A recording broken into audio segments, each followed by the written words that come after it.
Good morning, beloved of God. Blessings this Wednesday in Holy Week. We're invited together to share a devotion from Christ in Our Home and our partners in ministry there at Augsburg Fortress, and David Miller, who wrote this section of devotions. Today we're invited to again journey through the Gospel of John. We're at chapter 13. I'll meet you at verse 21, and we'll read a bit there together if you'd like, or let God's word fill your space at this time. After saying this, Jesus was troubled in spirit and declared, "Very truly, I tell you, one of you will betray me."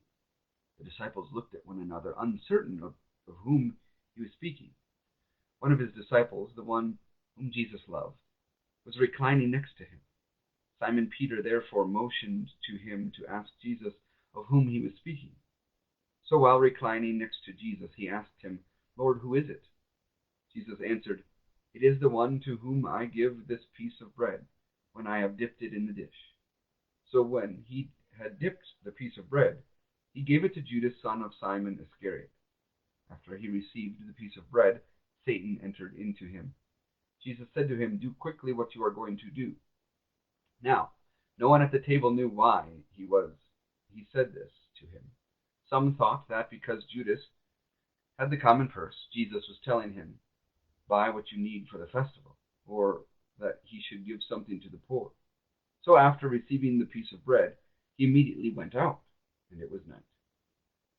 When he had gone out, Jesus said, "Now the Son of Man has been glorified, and God has been glorified in him.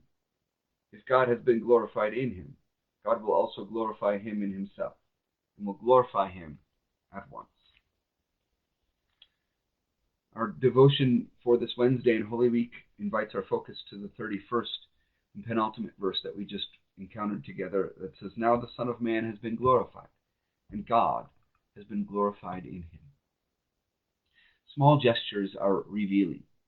A young mother, coffee brown cheeks aglow, walks hand in hand with her child back from the communion table, where they presented the bread.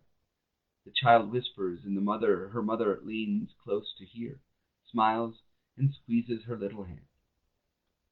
Who notices? Just me. If so,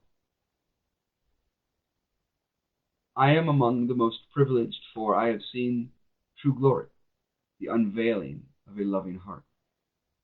And here you are, Jesus, revealing the heart of infinite love in gestures so small they escape notice. Your spirit is troubled, but you don't stop Judas as he betrays you. You don't demand an explanation or expose his treachery. Do what you must, you say, but nobody understands you or what is happening. But I do. I see your heart. I feel the love beyond all loves within you, ready to suffer a bitter death, that we may know there is no place the love of God will not go for us.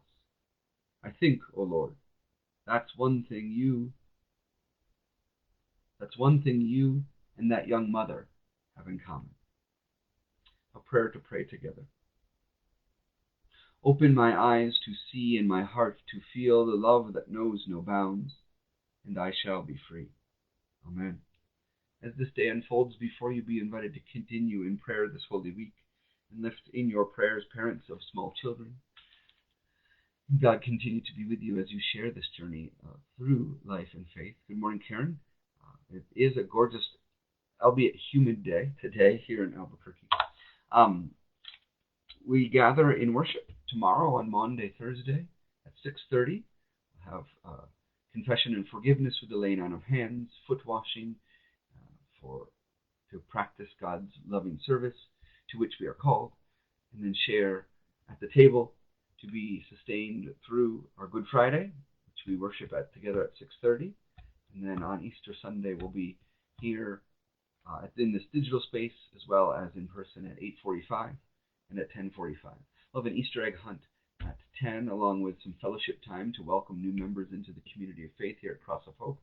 And all of that will be in an email today to you all, so that you'll have that in front of you again. God be with you, beloved, as we continue to share this journey together in life and faith.